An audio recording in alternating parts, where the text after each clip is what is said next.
Entre 6h30 et 9h chaque matin de la semaine, la plupart des accès à Paris sont saturés. Ici, à une dizaine de kilomètres de la capitale, des milliers de voitures sont quasi à l'arrêt. Et ailleurs, c'est le même spectacle désolant. Des embouteillages monstres qui empoisonnent la vie de millions de Franciliens. Pour accéder le matin aux autres grandes villes de l'Hexagone, ce n'est pas plus simple.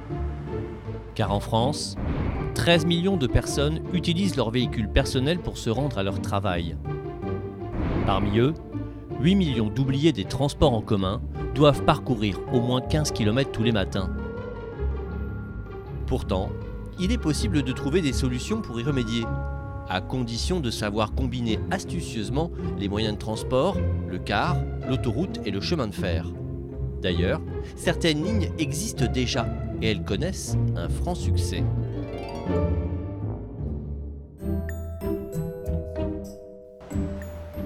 À Longvilliers dans les Yvelines, à 51 km de Paris. À cet arrêt de bus, chaque jour, des files d'attente se forment. Pour se rendre à leur travail à Paris, tous ces voyageurs entament un périple optimisé par la combinaison de moyens de transport. Je pars de chez moi à Bignon et je viens en voiture jusqu'au parking. Et après, je prends le bus. Après, je prends le RER à Massy. Après, je sors à Gentilly et je marche 20 minutes pour arriver à mon travail. Pour tous les habitants des communes de Dourdan et de Longvilliers, une ligne express est à leur disposition, avec un passage d'autocar garanti toutes les 5 minutes. Et comme le véhicule emprunte l'autoroute A10, tout va très vite. Je mets plus de temps en voiture qu'en transport en commun. Il s'agit bien d'un autocar et pas d'un bus. Il y a donc un nombre de places limité. Et succès oblige, certains doivent attendre le suivant. On constate la même affluence sur les parkings autour de l'arrêt de bus. Du coup, les usagers se garent parfois sur le bord de la route, en dehors des emplacements. Il y a de plus en plus de voitures qui viennent se garer le matin. Oui, parce et du que coup, c'est compliqué. Ouais. Voilà, c'est ça. Et surtout le mardi et le jeudi particulièrement. Voilà. Et quand il n'y a pas de place, On fait comme on peut. Parking sauvage. C'est ça, on se gare On se sur le gare bord. un peu. Là. Bon, ils acceptent, ils tolèrent parce qu'ils savent que de toute façon, il n'y a pas d'autre solution. si cette ligne d'autocar a du succès, c'est qu'elle permet aux habitants des communes de Dourdan, Ably, Saint-Arnoux, puis de Brive-sous-Forges, et des communes plus rurales aux alentours, situées dans une fourchette de 40 à 70 km de Paris, de rejoindre rapidement la gare de Massy. De là, une majorité des usagers peuvent accéder aux zones d'activité en proche couronne parisienne. Les autres vont emprunter les RER B et C pour rejoindre Paris. À bord, chacun trouve sa place assise. Certains tentent de prolonger leur nuit, d'autres retrouvent des connaissances et partagent un moment de convivialité. Vous voyez, c'est très très calme. Donc les gens respectent le silence, ne passent pas de coups de fil. Donc chacun fait ce qu'il veut, dort, c'est bien.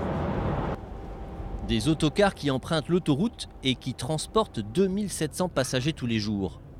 Pour certains, sans cette ligne express, il serait impossible d'aller travailler à Paris chaque matin. Ah oui. Ah bah oui. Parce que si je l'avais pas, faudrait que j'aille avec ma voiture jusqu'à Massy.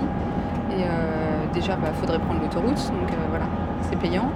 Et puis en plus, il n'y a pas de parking gratuit à Massy, donc faudrait aussi garer la voiture, donc ce serait la même galère en fait. À Brive-sous-Forges, l'autocar s'arrête pour que d'autres passagers accèdent à bord. Un arrêt d'autocar sur une autoroute, c'est une première en Europe. Ici aussi, une file d'attente se forme aux heures de pointe. À peu près comme ça tous les jours.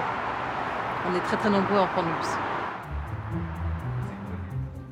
Mais les usagers à l'abri dans un local chauffé ne patientent pas longtemps, car la fréquence de passage des autocars est élevée. Moins de 5 minutes entre 7h et 9h. Ah, c'est excellent. Pour ceux qui l'utilisent chaque jour, cette ligne d'autocar qui emprunte l'autoroute A10 est une aubaine. Avec leur voiture particulière, leur transport quotidien serait trop incertain, trop long et trop coûteux. Si l'économie est réelle, c'est que tous ces franciliens n'ont qu'à payer le pass Navigo, 75 € par mois, dont la moitié est prise en charge par leur employeur. La sécurité est optimale, avec des portes automatiques ouvertes seulement à l'arrivée des bus. Aucun risque donc de se retrouver accidentellement sur la voie. Et ce n'est pas tout. Une nouveauté va rendre la ligne express encore plus fiable. J'ai vu qu'ils ont fait des voies de bus. Dès que ça sera ouvert, ça sera encore plus rapide. Une voie dédiée pour les autocars va même bientôt leur permettre d'éviter les bouchons qui se forment dans les 5 derniers kilomètres avant Massy. En moyenne, avec cette nouvelle voie express dédiée aux autocars, c'est un nouveau gain de 15 minutes sur le trajet quotidien des usagers. De quoi rendre cette solution de transport encore plus attractive. Désormais, il n'est plus envisageable pour ces voyageurs d'utiliser leur voiture particulière pour se rendre au travail. Ça m'est arrivé une période d'y aller en voiture et on peut mettre jusqu'à 2h30 quoi. Si c'est un jour où il pleut, où il y a eu un accident, c'est tellement variable qu'on peut plus difficilement prévoir son heure d'arrivée au travail déjà. Et puis aussi le soir quand on rentre chez soi, c'est pareil, on ne sait pas à quelle heure on va arriver, donc quand on va récupérer les enfants ou des choses comme ça, c'est juste ingérable quoi. À Massy, tous ces habitués se dispersent. Certains prennent un bus, d'autres un train, mais la majorité marche jusqu'au quai du RER, où leur voyage quotidien se poursuit sur la ligne B ou C. Attention, ce train est direct.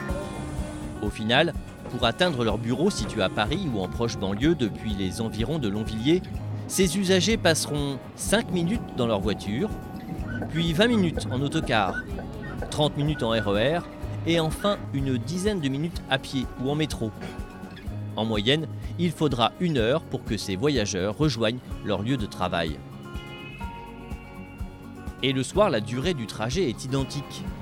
Les RER les ramènent à Massy, où les autocars les attendent pour un nouveau trajet sur l'autoroute, avec des arrêts à Brive-sous-Forges et à Longvilliers. Pour limiter l'attente des usagers, des autocars à étages sont désormais en circulation. Cette solution facilite la vie aux habitants des zones périurbaines et rurales à plus de 40 km de Paris. Ça vaut le coup de faire tout ce trajet pour se retrouver ici le soir. Voilà. Elle peut être appliquée partout en France, où les besoins se font sentir, pour mettre un terme au cauchemar quotidien des oubliés des transports en commun. C'était bien le tennis, Flo? S'appuyer sur le réseau routier et autoroutier qui irrigue les banlieues de toutes les grandes villes de France pour que des autocars puissent transporter des milliers d'usagers chaque jour jusqu'au cœur des villes. C'est aussi une plus-value pour la collectivité tout entière, avec une réduction significative des trajets en voiture particulière, et donc un moyen efficace pour lutter contre la pollution de l'air.